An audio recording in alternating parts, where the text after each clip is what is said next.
Peace. What's good? How y'all doing? Today is Monday, February 23rd, 2026. I pray this message reaches you all in the best of health, spirit, and mind. I am doing well. Thank you.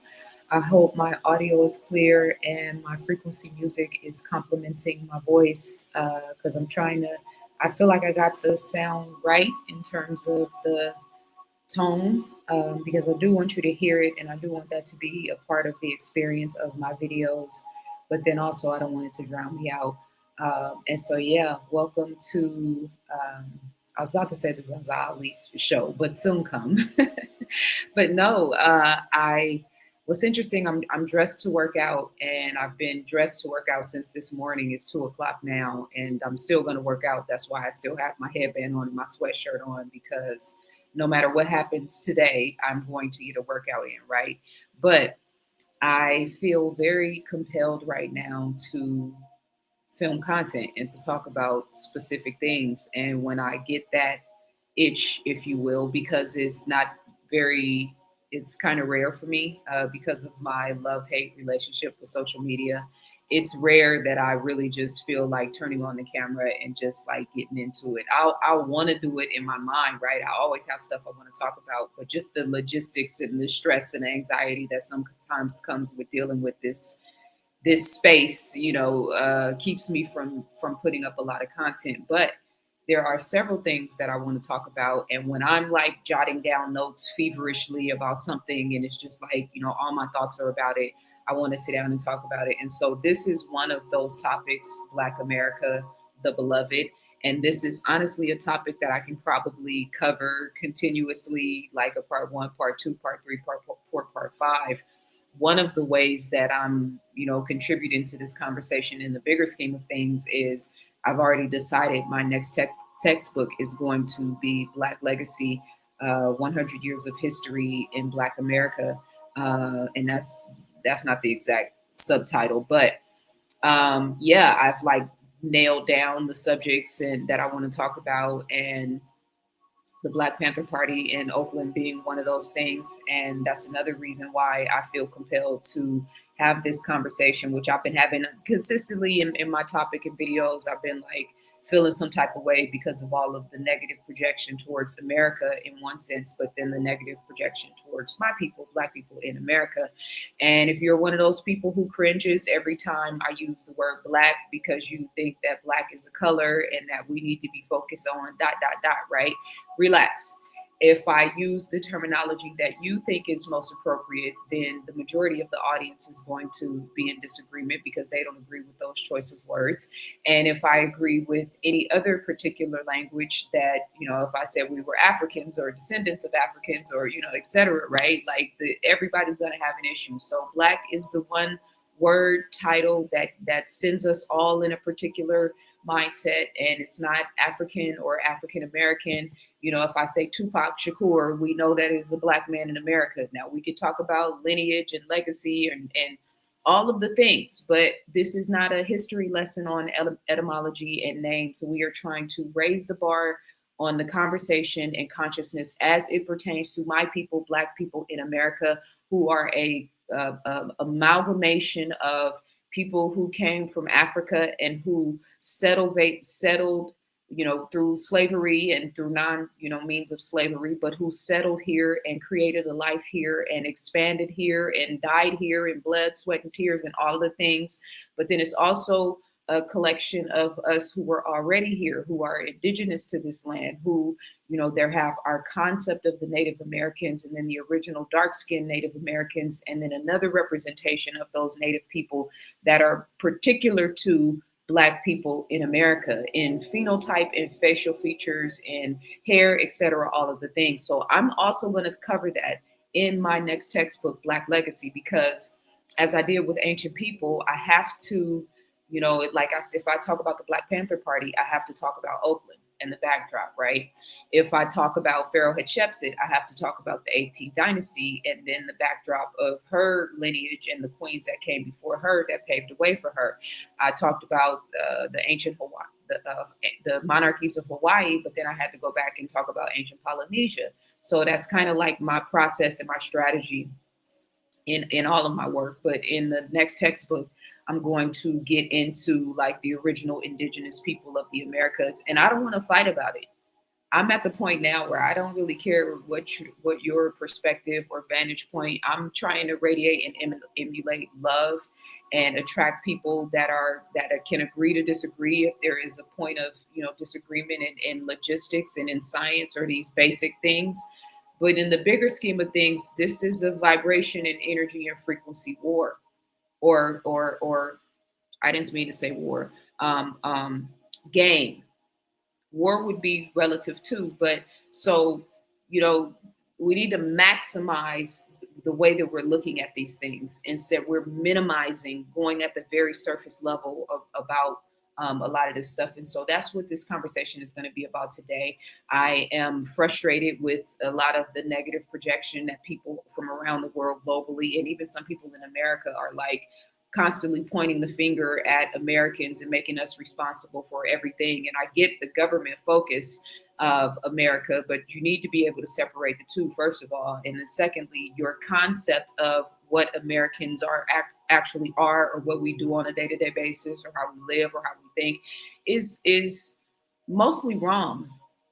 You are getting your concepts of Black America through social media and through mainstream media and through Hollywood and through all of these things, and some of that is real.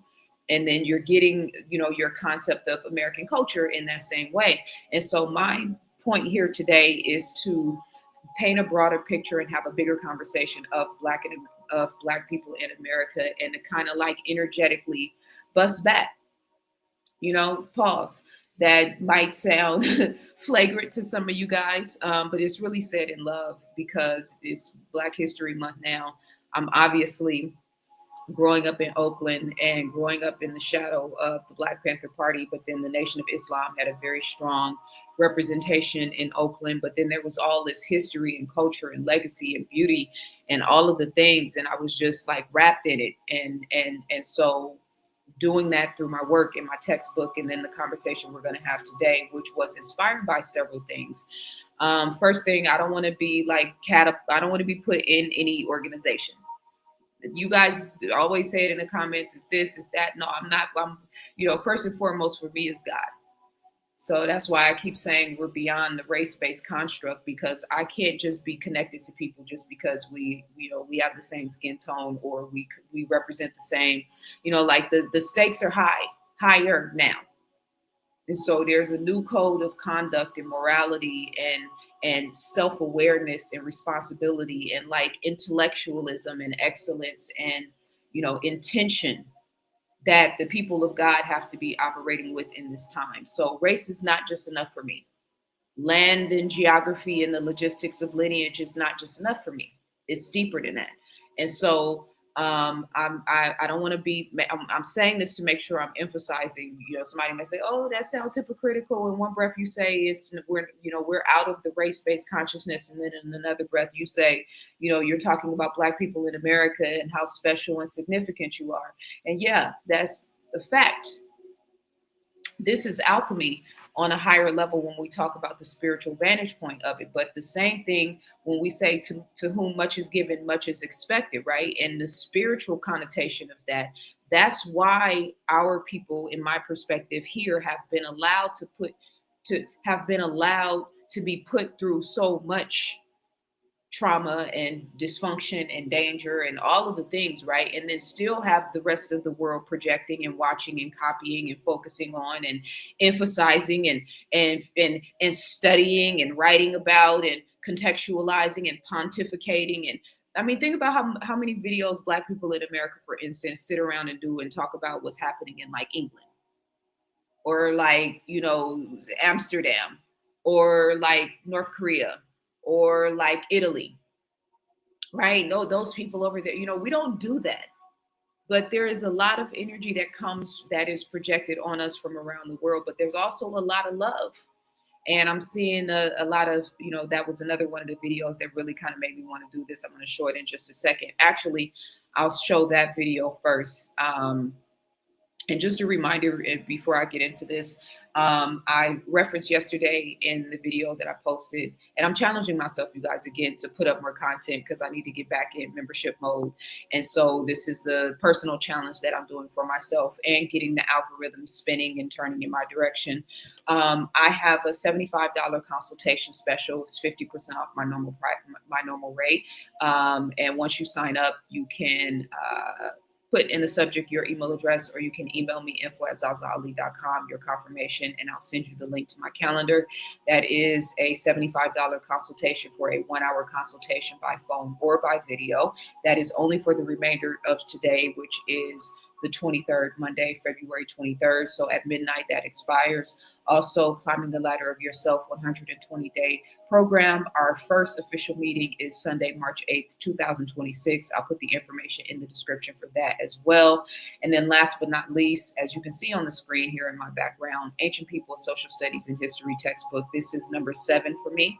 I've written a history textbook that also has an accompanying workbook. It's available in hardcover and paperback. I've written 4 metaphysics workbooks: Change Your Mind from Lack to Abundance, Keys to Womanhood, The Science of Self, and The Science of Sex. And then I've also written 2 books, Black Matters, Volume 1 and 2. So the information will be in the description for that as well.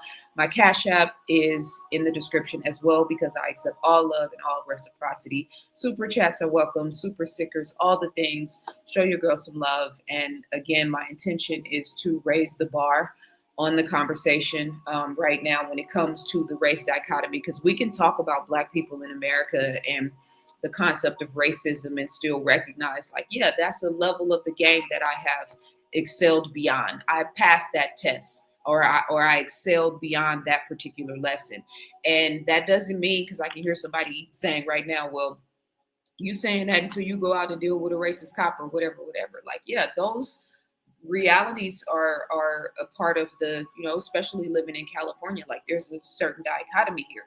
But trust me when I say the dichotomy here is not the same as the dichotomy in, let's say, a Georgia or in a southern state.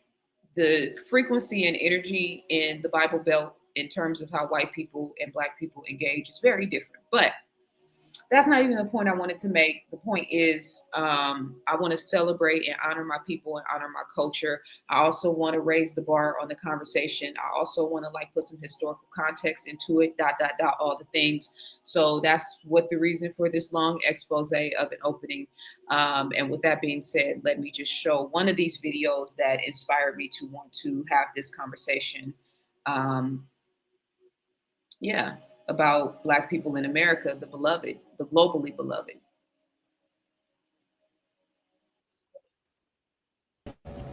Is African American people. I kid you not. I mean, there's no African Americans in Mexico. I mean, there is, but not like in abundance like here. And I remember when I got back and I was in LA, I went to Delilah's and there was a jazz band playing and they were all African American, and I was just staring at them with so much love and gratitude for their culture. And I was like, oh my God, I miss Black people so much. I mean, American Black people. I was just so grateful for, like, their culture, their influence in the United States and me and us, from food, from language to music to dance to everything. And I was just like having like a moment when I got back. And anyways, I love African American people, and thank y'all so much for being such an integral part of my world and teaching us minorities, ethnic people, how to speak up and stand up for ourselves, and how to be leaders and how to have good morals and values and ethics. And I hope y'all enjoy the tacos my people and me have, and you know, the music and everything, salsa, cumbia, tejano, everything. I hope y'all enjoy our contribution as well. But anyways, I just want to say I love African American people, and I'm so grateful for their influence in my life in the United States and around the world. It's like the saying goes, you don't know what you have until it's gone, and I miss. Is that the end? So first of all, that just warmed my heart, and it's not that We need other people to validate us or to, sort of Yes, get us y'all. to. The most. I didn't think that was the end, but it was the end, but not, maybe another couple seconds. But not that we need other people or other cultures to validate us, but we're always validating and uplifting other people. That's why people love us, because especially Black women, we always uplift, validate, speak life into, assist, serve, elevate, inspire. Right? We're known for that. And so while we're always doing it for other people, it's important to acknowledge and recognize that there is a unique quality, a beauty, a essence about our people here in America that is very beloved in the world. I follow a lot of travel, Black travel influencers that move around the world, and they're always, it's like rolling out the red carpet for us around the world. That's not to say that there's not racial elements and racism and all of the things, but like when you take away the scab of racism, right? All of, people perpetuating negativity on us, trying to make people hate us, and the Michelle Obama and Michelle and Barack monkey thing, which I'm going to show in just a second, right? So this ongoing attempt to try to make the world hate us, and so on a surface level, it is successful with a specific amount of NPCs across all racial dichotomies. So it's successful on a certain level, but then when you get in a nitty gritty and we really just go out into the world and just be who we really truly are. I did a festival, a panel discussion yesterday at La Brea. There's a La Brea Tar Pits Museum. I think is the name of it. And it was just such a beautiful, wonderful experience. Like, sometimes you forget who you are. I say that humbly, but I just got up on stage and I did what I do, and I was who I am, and just the reception that I received, like directly afterwards, talking to my people, connecting with my people, that the admiration that the elders were showing me, how they were pouring into me and like valuing and appreciating me. Like, love is a reciprocal thing. So yeah, it feels good to hear a Latina sister, who goes and moves back to her home country, but actually misses us. This is one of my biggest concerns about moving anywhere in the world. I'm not scared to move out of America. That's not it at all. I'm not trained and, in love with the system or none of that. No, I'm going to miss my people here. I got to go now and incorporate myself into a different culture, a different energy. And yeah, love for melanated people all around the world, for sure, but we're different and we're unique and we're beautiful in a way that you really have to be from here to really truly understand, to grow up in the cracks and crevices of Black culture. And there's a different, the Black culture in Oakland is one thing, in LA is one thing, in Chicago is one thing, in Brooklyn, right? All across this country, there's a lot of different variety and flavors of us. And so that's one of the things that she's talking about and she's referencing. And I'm here for this. So juxtapose that energy and that frequency, right, with the ultimate race baiter, Donald Trump sharing a video depicting Barack and Michelle Obama as monkeys. Yes, this is race baiting, for sure. That's why this doesn't upset me or enrage me or make me feel angry. It's like, yeah, you're reminding the world who you are. But you're also reminding the world how special we are, because nobody is really vexed over somebody that they don't feel threatened by. It's like the bully at school. The bully picks on certain kids. Yes, they pick on the ones who are just useless and helpless and can't, but they also pick on the ones who have light. You know what I mean? They can sense that energy, that beauty, that power there. There's something special and unique there. Like Dr. Francis Cress Welsing said, nobody who really thinks they're superior is running around saying, I'm superior, I'm superior, I'm superior. So juxtapose the Latina sister and talking about her experience with us and how we're this, and this, and you look at the Republican or the right wing or the super like Christian nationalist psychopaths who are putting all this content, all this anti-Black content, and this whole concept of the race, the monkey element. But the irony is, in your anthropology, in your school systems, it is now a verified fact in terms of the scientific world in your science, your scientific academic fields and endeavors, the people you respect, that the only actual verified genetic connection between the strand of different monkeys, right, in the evolutionary theory, is with Neanderthals, and Neanderthals are only connected to Europeans.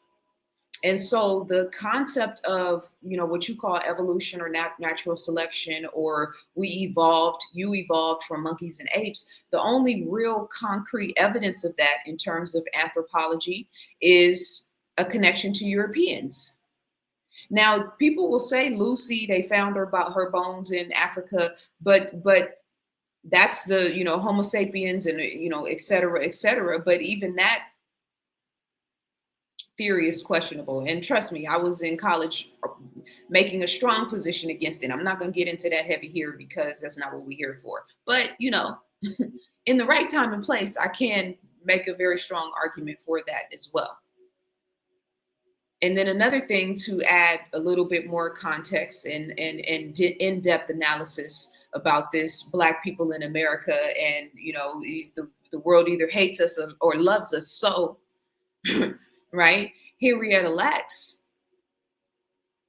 she was an African American woman whose cancer cells are the source of the HeLa cell line, the first immortalized human cell line, and one of the most important lines in medical research. An immortalized cell line reproduces indefinitely under specific conditions, and HeLa cell line continues to be a source of invaluable medical data and research to the present day. Lax was the unwitting source of these cells from a tumor biopsy during her treatment for cervical cancer at the Johns Hopkins Hospital in Baltimore, Maryland in 1951. These cells were then cultured by George Otto Gay, who created the cell line known as HeLa, which is still used for medical research and was then, and what, as was the then, wait, medical research, as was then the practice, no consent was required to culture the cells obtained from Lax's treatment. Neither she nor her family were compensated for the extraction or use of the HeLa cells. And I just need to move myself out of the way real quick so I can read this in its entirety. Even though some information about the origins of HeLa's immortalized cell lines was known to researchers after 1970, the Lax family was not made aware of the line's existence until 1975. With knowledge of the cell line's genetic provenance becoming public, its use for medical research and for commercial purposes continues to raise concerns about privacy and patients' rights. Now, this is a monumental thing right here. This is no small feat, but I want to add a little bit more context, right? Because this is a multi-pronged, multi-layered, important thing to be properly understood, especially in this timeline. Let me take this off and let me remove this or add this, and then I'll just swing this around. So this is one of the books that I have been talking about and referenced this in my first book, Black Matters, a Scientific Intervention in Our Affairs. I have also, continuously referenced her work in different, videos or presentations, speaking engagements, etc. Medical Apartheid by Harriet Washington, The Dark History of Medical Experimentation on Black Americans from Colonial Times to the Present. So let's be clear. This is about a specific, concentrated, scientific war that has war and frequent studying paradigm and intellectual academic. There's a whole world that falls underneath this particular category, from the Henrietta Lacks to the syphilis experiment with Black men, right? To all of the different representations she talks about in this book. And I'll just read a passage from this. This is obviously on Wikipedia. Medical apartheid is a 2007 book written by Harriet A. Washington. It is a history of medical experimentation on African Americans. From the era of slavery to the present day, this book presents the first detailed account of Black Americans' abuse as unwitting subjects of medical experimentation. It traces the complex history of medical experimentation on Black Americans in the U.S. since the middle of the 18th century. Harriet Washington argues, Black women, mind you, for all the people that say Black people don't have any culture, this is our culture right here. This is one of our great scientists and researchers, Harriet Washington. So she's not just relaying the information and the history, she's also now an important historian and contributor to the medical industry, and all of us should know her name and her work. Harriet Washington argues that diverse forms of racial discrimination have shaped both the relationship between white physicians and Black patients, and the attitude of the latter towards more modern medicine in general. The book is divided into three parts. The first is about the role of African Americans in early American medicine and the cultural memory of medical experimentation. The second covers the 20th century with a focus on vulnerable research subjects, while the last examines recent cases of medical abuse and research. Some topics discussed are well known, such as the Tuskegee experiment, syphilis experiment, but other episodes are less well known to the general public. In the epilogue, Washington mentions cases of medical experimentation in Africa and their links to African American cases. She also provides recommendations for moving forward, including repairing the system of institutional review boards, banning exceptions to informed consent, requiring researchers to receive education in the ethics of biomedical research, and requiring researchers to follow the same research standards at home and abroad. Now, I want to be clear because in her book, as well as in my first book, Black Matters, The Scientific Intervention in Our Affairs, I also referenced the parallel in the scientific, exploration and experimentation that has been and is consistently happening in Africa as well, right?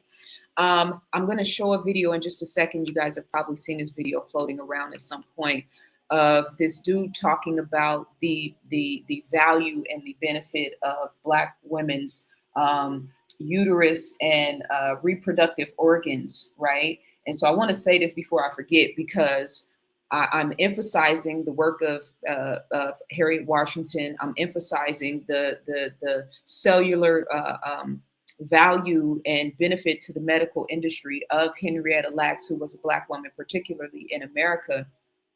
And I'm also getting ready to show this video where this guy is talking to a group of Black women because in context, when you look at Planned Parenthood, right?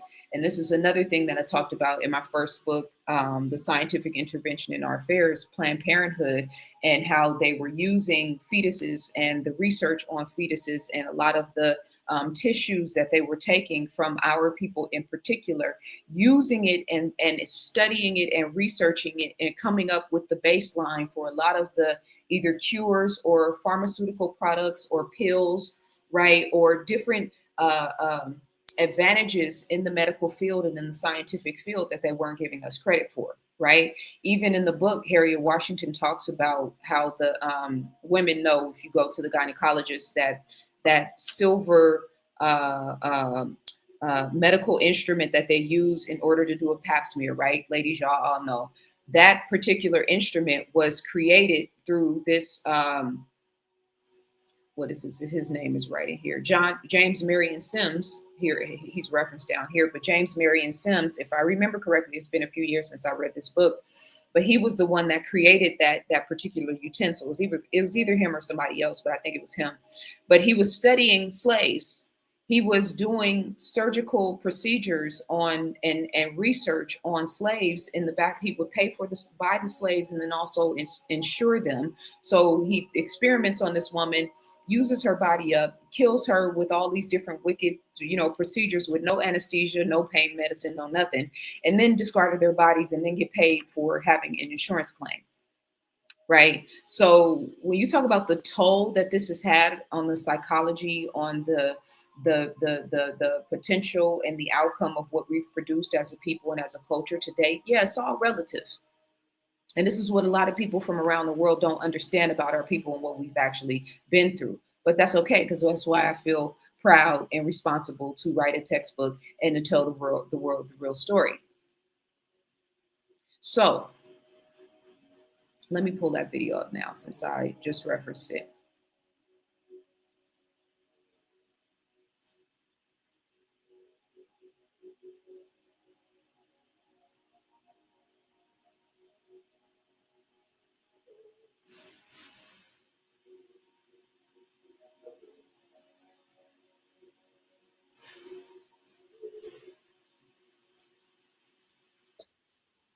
Investing in it's called SCNT, which takes the egg of a young, perfect woman specimen, takes the egg and takes out the nucleus and puts our DNA in the nucleus.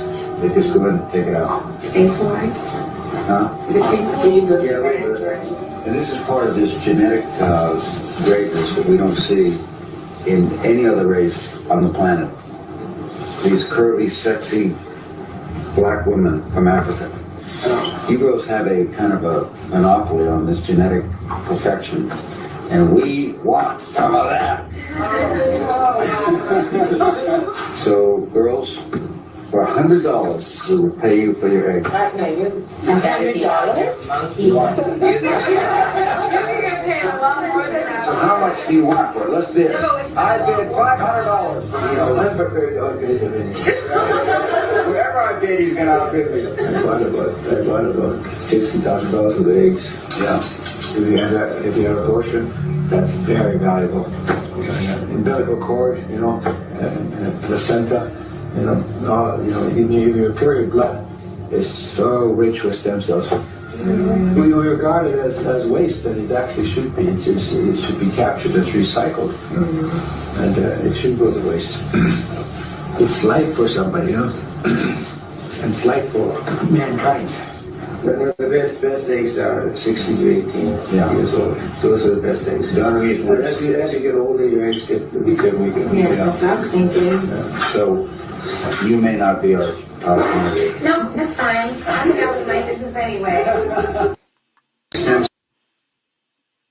So first of all, that's just, I don't know why God won't ever bless me to be in the presence of somebody that wicked and have a camera anywhere present and talk to me like that and to say those type of things. I just wish, I pray to the gods that you just bless me one day to just be able to have that experience. It would be so wonderful for my soul. He said, bring my notes here. We take the stem cell, using stem cell technology, we take the egg, we remove the nucleus, and we put our DNA in the nucleus. And then he referenced sexy, curvy black women, which is the moniker and which is the metaphor that they've been using to over-sexualize our women all over the world, to make it seem like the only value that can be found is through our legs. And this is another representation of that, right? And there's a physical counterpart and a spiritual counterpart, right? The physical counterpart is, yeah, you do want those eggs. You do want the to be able to learn how to master and to recreate or to reproduce the human body and the human species, but take the male-female dichotomy out of the equation. That's the deeper intention of what the goal is, right? And transhumanism and the correlation and everything that's happening right now. And the science that they used in the Jim Jones shots, because it does something very similar to what this guy is talking about. You go in, you take something out, you put something in. So the period blood, he said, is rich in these nutrients, right? And he said, this is life for mankind. Now, let's put this in context, because we'll say, okay, well, it's black women all over the world, right? It's African women all over the world, right? Taking nothing away from that, because yes, it is. They have their scientific, fortresses all over the melanated kingdom, all over the world, right? But when you look at the number of Planned Parenthoods, and I talked about this again in the Scientific Intervention in Our Affairs, I have to say it every time that it's true. Self-published book in 2015. You can get that at the link in my bio as well, and the link in the description as well. 40 plus million black babies have been aborted, and that's just the most recent number that number is probably a lot higher than that, especially considering the culture and the climate within these last, I'll say, 5 years specifically, right? But if we just look at the numbers, 40 plus million abortions, black babies aborted, and then you look at this, the mindset of this man, what he's actually saying. This is the spiritual counterpart to melanin working in to your advantage or working against you. Dark-skinned Native Americans are a great representation of that, where they use alcohol to stifle and to limit the upward mobility of the men in particular in that culture. And they are locked in a certain bandwidth of consciousness. It's because the melanin has been perverted and inverted in a scientific way using alcohol. The same thing with in the book when I talked about lead pipes and the impact of lead on melanin and how they've been intentionally using lead in the piping systems in a city like Chicago that causes rampant violence, particularly in the summer months, which the melanin is at a higher uptick during the summer months. And when does all of the violence kick off? When is all the shit hitting the fan? When are the most murders? During the summer. These are wicked wise scientists. They've been using our science, our melanin against us. So no, black does not crack. No, let me rephrase that. We say black don't crack, and that's true. Unless you don't take care of yourself, then it will definitely crack. Well, we've got 1,000 different examples. When you drive through any urban neighborhood, any hood, the condition of a lot of our elder people in the Bible Belt, in Atlanta in particular, in terms of weight and health and wellness and their auric field and their energy and their vibration, the energy and the frequency of the people is so low. Go into Walmart indicator and pick up on the frequency and the energy vibration of all of the big mamas walking around the store. So this is a scientific warfare that's been happening in a very gradual, strategic way on a consistent basis. These are just several representations. I also talk about organ trafficking and organ harvesting in the book. Right? So 40 plus million aborted babies, they're taking the tissues, they're taking the bodies, they're taking the organs, they're taking all of those representations of life and studying them and researching them and using it to create cures and anomalies, or probably even, man, there's no question about it. DISEASES. So let me get back to my point, because I think I made my point about that.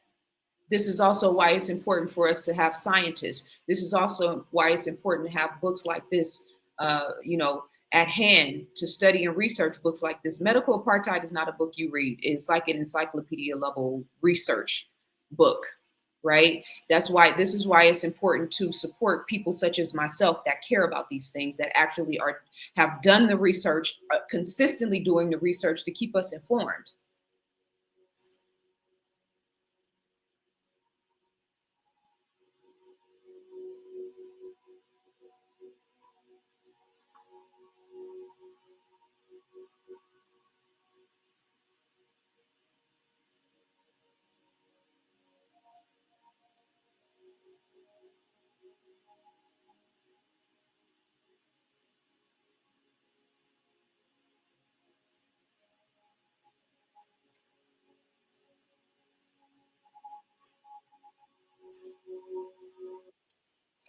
Mad about Shabuzi. But you guys all attack Miss Georgie when she tells you all the time that African kids, we're from the same place. Me and Shabuzi come from the same village. Igbo babes, Igbo people. African kids, I grew up with African parents who raised me under racist ideologies for Black Americans. When I talk about it, you guys say I'm pandering to Black Americans. I was raised to believe that we Africans were better than Black Americans. We work harder. Black Americans are lazy. Black Americans are just all vagabonds. When I tell these truths, you guys try to silence me because you want me to fall into line and lie because it sounds good. I don't know how to do that. I'm always going to speak the truth. Immigrants come to this country and think they're better than the motherfuckers who sacrificed to build. You get what I'm saying? Immigrants come here leaving their country that is so fucked up to talk shit about the motherfuckers that are here that shed blood to make it possible. I broke the spell of ignorance as an African to learn about Black Americans and what they actually went through. A lot of Africans don't do that. They feel entitled. So I'm gonna just go back to my music because whenever I talk, I get in trouble. Y'all call me racist. Y'all call me this. Like I said, you motherfuckers will one day listen to Georgie. But like I said, all you bitches dead when that come through. You know I'm a boss bitch. Niggas give me money when they want to get the pussy. Black people made that possible for me to spit that. The music that you guys are all over the world, I see all of you enjoying rap, all the shit in music. Black people did that. They made it possible. They fought for genre in the Grammy that motherfuckers are winning. You niggas are at award shows so excited. Black people did that. You better watch yourself, because the disrespect y'all keep giving to these people will cost a lot of you shit. It will cost y'all. Mark my words. You know, the irony in that is that if she's a rapper and a lyricist, she could have used any particular line, and she chose to use a line where she referenced her pussy. So it's kind of like even her trying to defend us, she's still like making this point about this caricature of our culture and how a lot of people attach to the caricature and not the fly, wise, righteous, you know what I mean? Higher vibration, higher representation of our culture, so y'all, and this may or may not apply to her. I can't say it applies to her because, again, I agree with what she said, which is why I shared this. But it was also kind of like that, right? Because we do have Black female lyricists that talk about God body, God consciousness. The fly shit in our culture that don't have to be connected to promiscuity. And we just heard the white man talk about the curvy, sexy Black woman because that's one of the ways that this society like marginalizes and minimizes the value of Black women just based on that physical aspect, that Jezebel energy that they're constantly trying to project. And now a lot of women have accepted and embracing that shit. And then they wonder why they keep running into, the man that's on the Jezebel frequency, because that's just how it works. And you have the choice. So, I mean, she referenced disrespect, but I don't know. I feel like she could have represented something a little better than that. But that's not the point. In the book, well, it is the point. Let me make sure I clear that up. In the book, What is the What, which I read probably like 10 years, at least 10 years ago at this point. The book is about the lost tribal boys in Rwanda and how they were fleeing from a very war-torn type situation, and dangerous situation. And it ended up being 10,000 African boys or Rwandan boys who were crossing through the desert in order to flee what was happening in their homeland to get to safety. And so it was this big thing. I remember it in the news. And then when I saw one of the guys wrote a book about it, I bought the book. In his book, he talks about when they were, mind you, they just left complete chaos in terms of, crazed generals and soldiers trying to drug them out and pimp them out and force them to be soldiers, and, watching their other, companions being eaten by lions. I mean, this was a crazy, terrible, traumatic experience on so many levels, including the fact that the Rwandan men were actually the ones who were like their biggest ops. This is the thing we don't talk about a lot when we talk about the situation in Africa, in Congo, and the Sudan. Like, the ones who are terrorizing their people are African men. And that shit got to be talked about at some point. I don't hear it talked about enough. I don't hear the responsibility. We talk about Black men in America and their responsibility to stop the violence, to stop the this, to stop the that. We don't really hear a lot like, yeah, the Congolese men need to put the guns down. When you start going up in prisons and infiltrating prisons, women's prisons, and like the R word is one of your tools, your tools, your weaponry, that's got to be discussed. But so let me come back to the center. So in the book, What is the What, the brother talks about after all these traumatic experiences, they've got a option to come to America now, sponsorship, right? All the things, welcome in, got a place to stay. We're going to help you. We're going to put you on, blah blah blah. So his mother is telling him, be careful when you get to America. Be careful with black people. Be careful with black women in particular. And basically the same thing that she's saying here.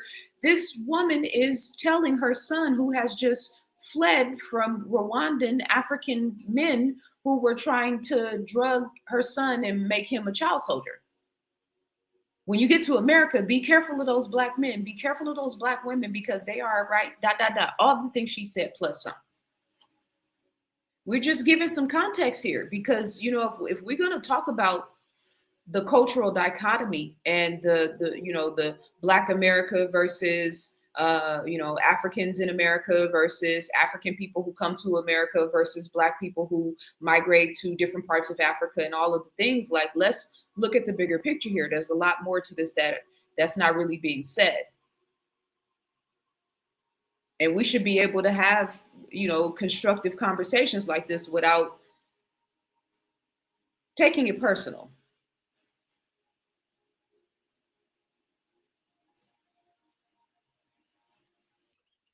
Office, they tell us, midang. Midang is a Vietnamese word for black American. Midang, midang. And I said, why you guys keep saying? They tell us watch for black people, no good. The officials would do. The white officials say, watch out for black people when you're. And he says, but now I confused because you give us clothes. Your father buy us clothes, everything. You are friends, and my friend, and because my friends were African. I had a lot of black dudes from Mississippi and Alabama, my buddies. So it was Africans, Black Americans, right? Mexicans. I had a lot of Mexican friends, and we were the ones giving them clothes. And they say, yeah, they tell us stay away from black people. It's not true. I said, yeah, it's not true. I'm your one of your best friends. It's so cool too because that is such like a great thing your father did, but in the African culture, we bring people in, my father would bring so many people home, when I say home, into our home, but from Nigeria, or if there's somebody who was in need, just to bring them in, it was which I feel like is a little different in the American culture where it's more in the individualism, oh, this is mine, maybe I'll just help you out a little, but to bring somebody into your home, into your space. Yeah, they were in my house. My friends were in my Korean friends. In our birthday parties, we all went to each other's birthday parties, and our parents knew. My parents knew our friends were Cambodian and Indian and the Ayala family. Did you experience that too? Oh, hell yeah. I mean, my pops was like, he was like a father to everybody, because a lot of my guys didn't have fathers. Oh, okay. You know what I'm saying? So when they be at the house, my dad be all in their book bag, checking their homework. Really? Get them a lecture because they got C's and D's. Let me get your... Unacceptable. Niggas like, I ain't going over to Vic's house no more, man. Your dad always says facts, though. I'm not your child, but literally though, that's like in our culture though, it's like, it takes a village. That's right. What I'm saying? It takes a village. And I think that was unusual, but welcomed though, because in the neighborhood, like a lot of my friends, they didn't have family structures like that. Not all of them. But, right. Many of them didn't though. Yeah. 154. We all connected, baby. My dad was in the Vietnam War, and he told me that the women there, which of course the women was always crazy over the black men who were there stationed in the military, and but he said that the women thought that the black men had tails. That was the rumor that they spread, which is ironic because there is such thing as certain human beings having tails, but it only seems to be Europeans. And that goes back to the other conversation about the Neanderthal element. And we could get into the science of that in another time if you guys really want to.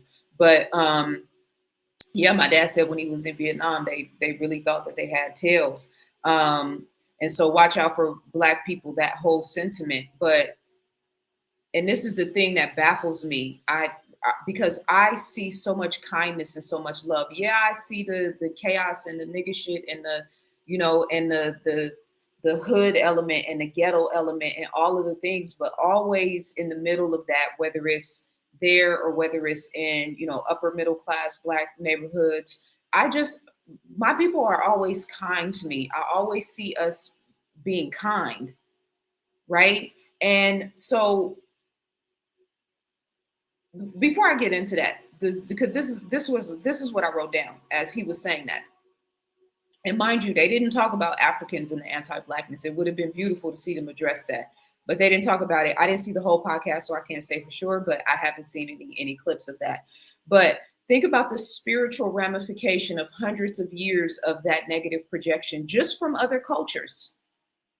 In my book, I talk about the Fiji, the original Tasmanians and the Fiji people, and how they went and told everybody in the world that these people were cannibals and savages. And basically said that about all of the ancient or indigenous people around the world, this was the lie that they told, that we eat humans, that we're cannibals, that we're, you know what I mean? So think about the continuity of the negative projection. So you talk about in the Bible where it says we are a cursed people. Still goes back to the quantum. It still goes back to the power of the mind, the power of your thinking. Yes, you can think yourself into an energetic grid that will lock you in a curse for 300 or 400 or however many hundred years until you break the spell of your mind and break through that shit and get back into your God consciousness, self-awareness, etc. That's why we have to be, spiritually aware, but then also have situational awareness, because there's a physical and a spiritual counterpart to all of these things.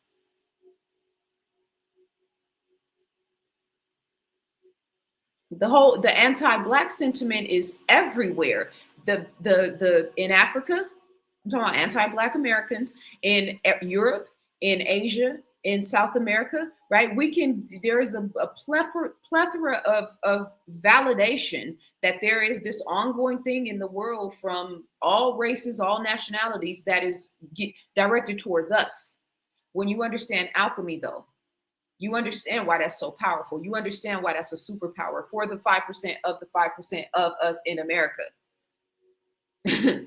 You know what I mean? The chosen ones who choose themselves, who are willing to step up to the plate and willing to deal with this shit on an individual and then collective level. So why are we having this conversation right now? Every neighborhood that I ever grew up in, whether it was in Oakland or whether I lived in Conyers in Georgia, there was always a kind Black family, a kind Black representation, an auntie in the neighborhood, somebody that's going to look out for you, somebody that's going to go above and beyond to help you. There are kind Black people, salt of the earth Black people all over this country. So I love the fact that these brothers had, African families, and so they were able to share the camaraderie of their families and experiences with people who may not have had it. Because I know plenty of people who didn't have it. I didn't have it. But I always had a representation on my path that showed me what it can look like, what it's supposed to feel like. So this idea that like Black people are this mean, stay away from them, they're going to get over you, they're going to hustle you. Yeah, if you go to certain neighborhoods, sure. But if you go to certain neighborhoods in the Italian neighborhood in LA, and if you go to certain areas in the Russian neighborhood in LA, it's the same dynamic. You clutch your purse and your pearls. The crime element in LA, when you're in a major city, you realize how it's not just when you in the hood that you got to watch your back. I've been around some white boys at the beach that was like, I wouldn't feel safe if I was walking down a dark alley next to you guys. I'm just being honest.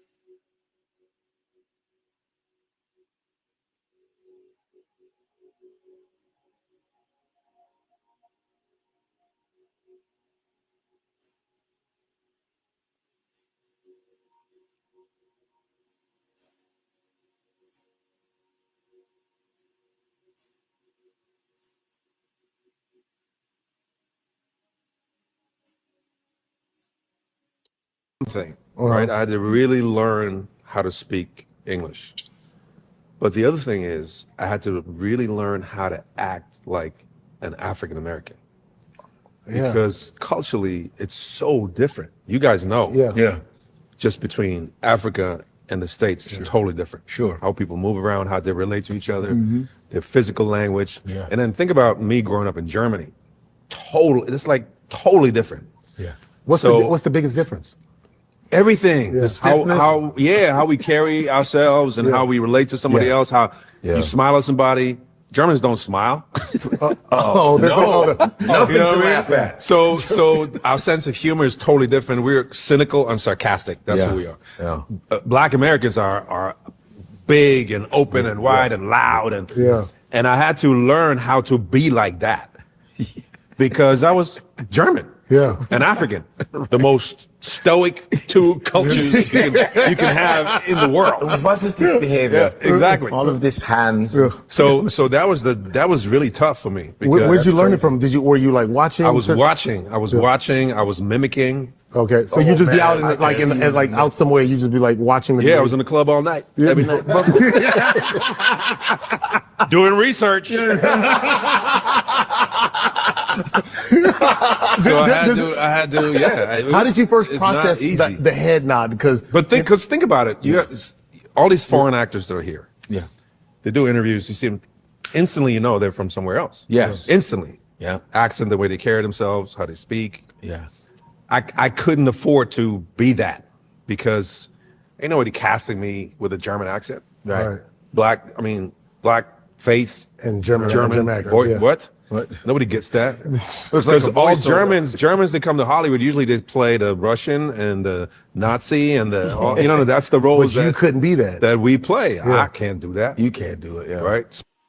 So we're different and we're unique. And it's a beautiful, beautiful thing to me. I want to show one particular video because me being from Oakland, Damian Lillard being my brother, and he grew up right up the street from where I grew up. And so I just want to play this quick video clip. Did I upload it? Oh, bro, don't tell me I didn't upload it. Oh, yeah. Okay, I think this is it. I think that's it. So this is just a little clip about a particular dance move and what was happening in the Bay Area. But let me pull it up and make sure it's the right thing before I get hyped. And this ain't even it.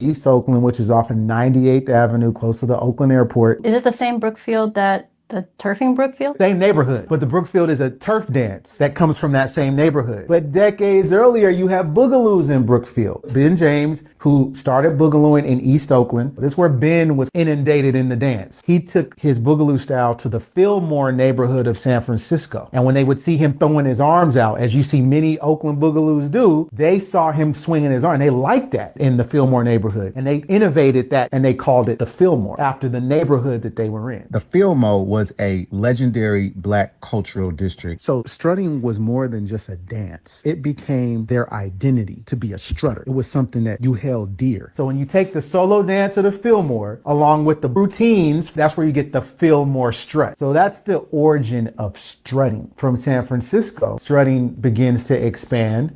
It starts going to different neighborhoods, different cities. As the term expands, the movements also expand. In cities like San Jose, where they're doing a lot of solo dances, they'll still use the term strut. Because strutting did become an umbrella term at one time, just like popping, just like boogaloo. Some cities, they use strutting for anybody that does this genre of dancing. They would call them a strutter. So things change, meanings change, terminology changes. San Jose, I have to talk about San Jose. It's such an important city in the history of popping, and they were calling it popping in 77. In fact, San Jose was using the term popping before they were using the term strutting. So that's one thing that needs to be cleared. They have direct links to Oakland. They have direct links to San Francisco. What made San Jose so special is that you had a lot of different cultures. You had Samoans.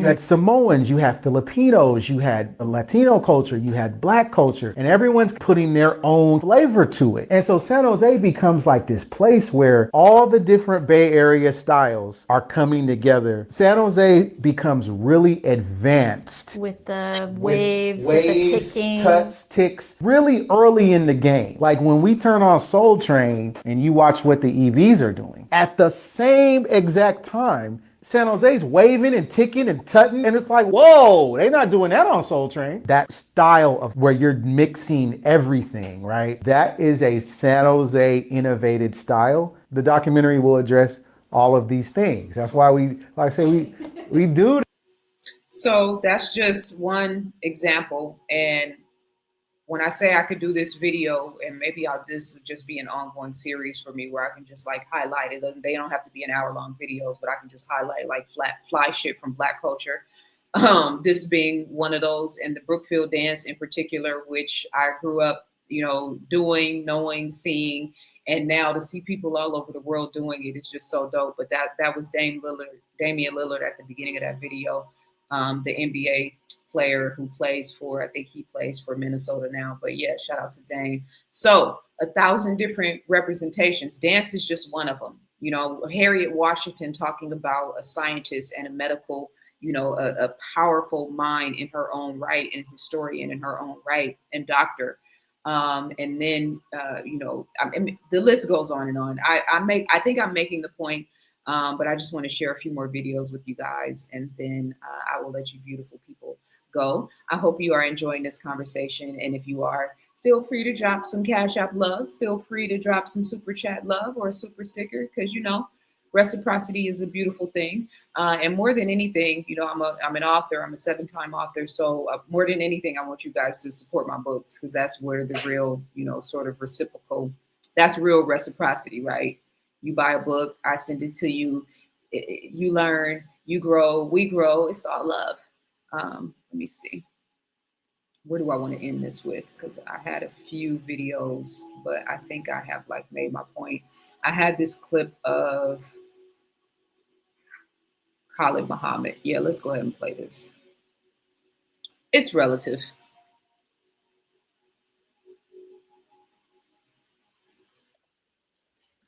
Me why it's blacks who are killing hundreds of thousands of blacks in Rwanda and other places? And can you please tell me why from Haiti, blacks from Haiti are just risking their lives to come here to the United States of America? I'll tell you if I get a chance. Black people have been robbed, as I said earlier, of a knowledge of self. And when you rob people, sir, of a knowledge of self, then it means that they start to take on the characteristics and the nature of their oppressor and their colonizer. And his mind, by automatic, systematic, remote control, rules in our people. He gives them the guns and the weapons and the drugs and the alcohol, the way you did our brothers, the red man and the red woman, brothers and sisters, the way you did our Latino brothers and sisters, and then you pit one against the other and then say, look at what these people are doing.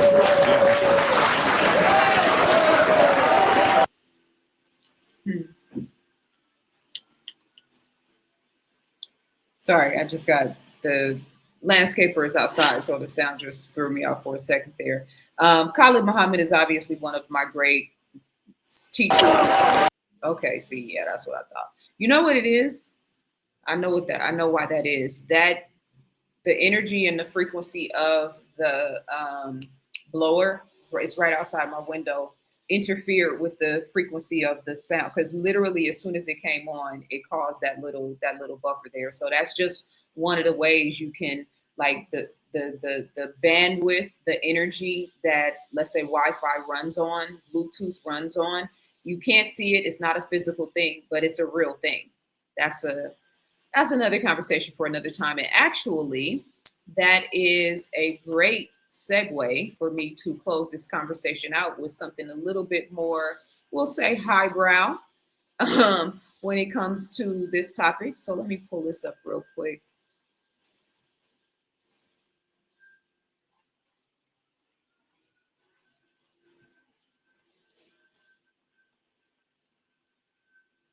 Is it playing?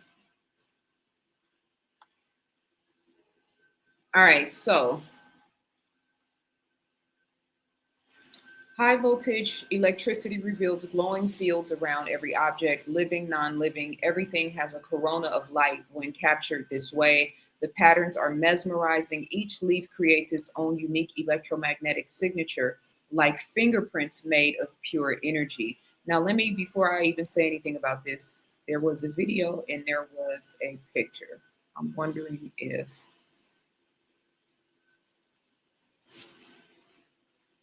was that couldn't be the video, right? Oh, here's the video. Okay.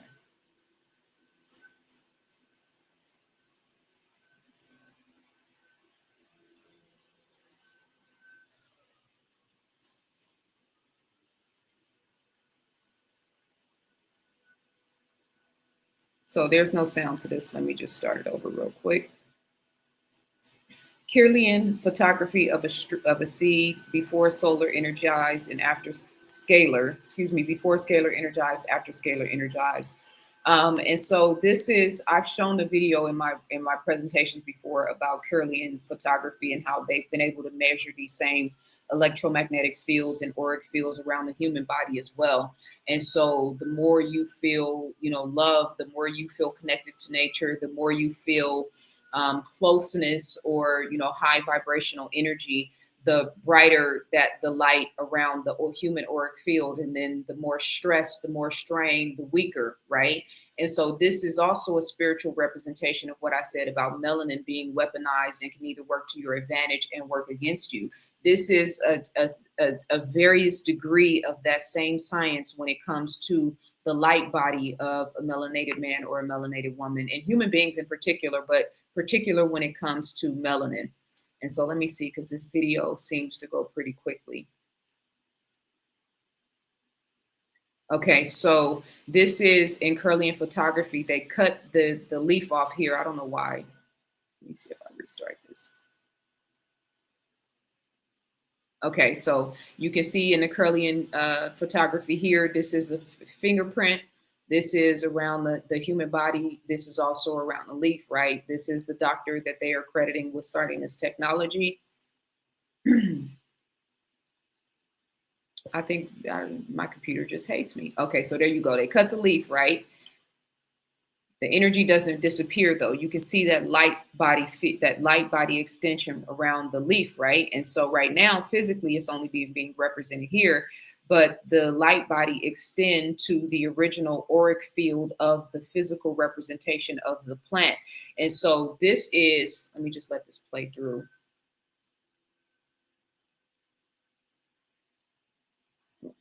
Okay, I'm gonna play it one more time to see if it'll just play all the way through. There's no sound to it. It's just showing the different leaves there.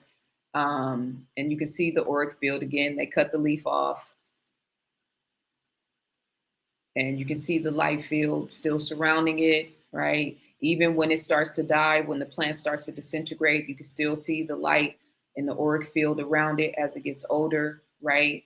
And so this is critical and important. And I'm saying this specifically to my people here in America, specifically to the 5% of the 5% of my people here in America, but then also to the 5% of the 5% of all people, right? Because there's a hell of a bar to get into that space. That's not a flex. It's like the hardest shit ever, especially in this timeline.